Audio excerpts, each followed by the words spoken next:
สบายดีกันมื้อเช้าเด้อพ่อแม่พี่น้องมากินข้าวเช้านำกันมื้อนี้ก็ค่อนข้างจะตื่นเช้าแดดจักหน่อยตื่นตอน7 โมงเช้าพุ่นล่ะมื้อนี้นะตื่นมาแล้วก็มาห้ากะเกียมเก็บเสื้อ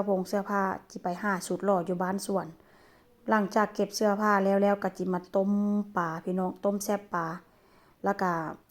จิแบบว่าจิต้มแซ่บกินแซ่บๆสดน้ำร้อนๆว่าซั่นซะทั้งที่ว่าอากาศร้อนแต่ว่าก็คิดว่าอยากกินเนาะมื้อนี้ก็บ่ได้ต้มใส่หยังหลายเด้อมื้อนี้เด้อใส่หัวสิงไข่ใส่พริกใส่เกลือแล้วก็แป้งนัวน้ำตาลน้อยนึงอันที่ว่าบ่ใส่ก็ว่าสิบ่ใส่บุน้ำตาลน้ำปลาแล้วก็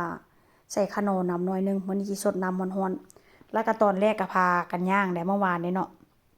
ค่อยก็พากันย่างไปซื้อหัวหอมต้นหอมผักชีย่างไปฮอดพวกก็เว้าเด้เจ้าสิซื้อมาเฮ็ดหยังซื้อแล้วก็เจ้าต้องไปอยู่บ้านสวนประมาณอาทิตย์นึง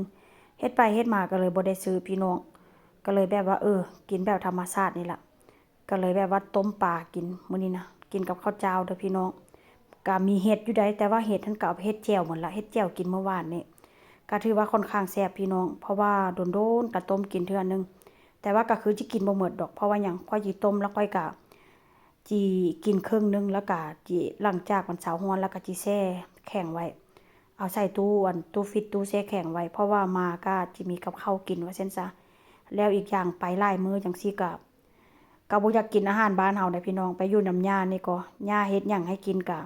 เพิ่นเฮ็ดหยังเพิ่นพาเฮ็ดหยังก็กินอันนั้นว่าซั่นซะบ่อยากกินแบบดนๆก็กินอาหารฝรั่งก็แซ่บอยู่แต่ว่า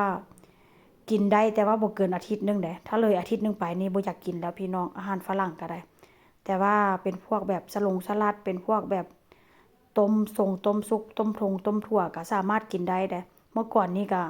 3-4 มื้อนี่ก็กินบ่ได้แล้วแต่ว่าเดี๋ยวนี้ก็รู้สึกว่ากินอาหารบ้านเฮาแล้วแบบว่ามันอ้วนขึ้นน่ะมันกินแซ่บว่าซั่นซะเนาะทั้งกินข้าวเหนียวกินข้าวข้าวเจ้าจังซี่นะข้อยก็เลยแบบว่าไปอยู่บ้านสวนกับย่าก็กินอาหารฝรั่งก็ถือว่าบ่ได้หนักท้องหลายก็ถือแบบว่าลดน้ำหนักไปในตัวว่าซั่นซะพี่น้องข้อยก็เลยแบบว่าบ่ได้ข้นไปได้เมื่อก่อนนั้นข้นได้เป็นพวกกับข้าวกับน้ำเป็นอาหารแบบว่าลาวๆหั้นน่ะข้นไปเฮ็ดพุ่นเฮ็ดไปเฮ็ดมาข้อยก็เลยแบบว่าบ่ต้องข้นไปดอกกินอาหารฝรั่งเอามันก็อยู่ท้องละ หันบ่อยู่ท้องก็พยายามกินขนมปังเข้าไปเพราะว่ามันค่อนข้างกินแล้วก็มันบ่ได้หนักหลายอะนะแล้วก็เฮ็ดให้หน้าท้องเฮาแบบว่ามันบ่ขยายมันบ่ใหญ่หลายว่าซั่นซะพี่น้องตื่นเช้ามาก็รู้สึกว่าหน้าท้องมันแบนถ้าหากว่ากินอาหารบ้านเฮานี่ตื่นเช้ามาหน้าท้องก็ยังคือเก่าเพราะว่ามันกินหลายมันกินแซ่บกินนัวเพราะฉะนั้นแล้วไปอาทิตย์นึงนี้ก็จะบ่คนอาหารลาวไปเด้อพี่น้องยกเว้นว่ามาม่ามาม่าไปต้มแบบง่ายๆได้อยู่ นี่ละมื้อนี้ค่อยก็จะกินราดเข้าแบบนี้เลยพี่น้อง